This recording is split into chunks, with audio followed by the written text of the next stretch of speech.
Informasi dari polemik ijazah Jokowi yang masih terus jadi sorotan publik. Di tengah sorotan, politisi Demokrat tiba-tiba melontarkan sindiran soal ada orang yang tidak mau tunjukkan ijazah aslinya dan membandingkannya dengan sikap berani Hakim MK Arsul Sani.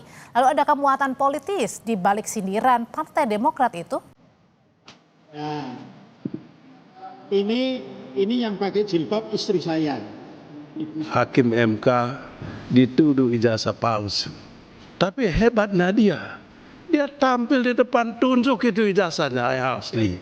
Nggak kayak yang lain. Di tengah bergulirnya kasus fitnah ijazah palsu Jokowi di Polda Metro Jaya, Rabu lalu di tengah rapat Badan Legislasi DPR, anggota Balek yang juga Waketum Partai Demokrat Beni Kaharman menyinggung tudingan ijazah palsu. Kala itu, Beni sedang mengkritisi program sertifikasi guru yang kerap dipalsukan untuk kenaikan tunjangan dan gaji. Beni lalu menyebut Hakim MK Arsul Sani pernah dituduh menggunakan ijazah palsu. Ia lalu menyinggung sosok yang dituduh menggunakan ijazah palsu namun enggan menunjukkan. Ada juga saya tahu yang bisa beli itu sertifikasi.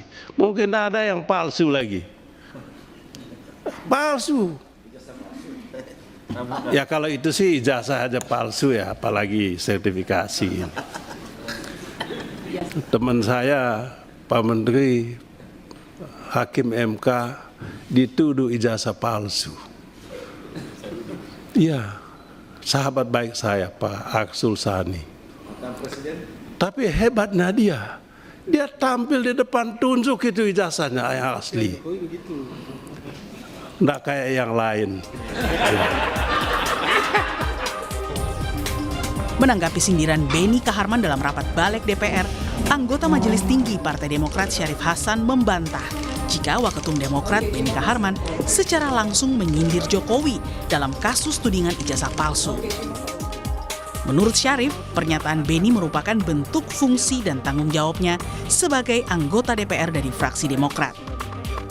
Sebagai kader Partai Demokrat yang berada di legislatif, apa yang disampaikan itu merupakan fungsi dan tanggung jawab sebagai seorang anggota DPR yang tentunya dari fraksi Partai Demokrat.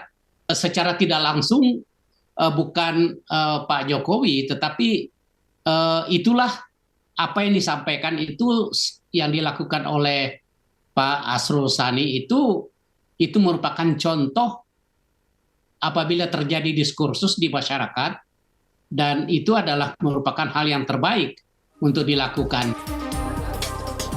Drama polemik ijazah Jokowi seakan tak ada ujungnya.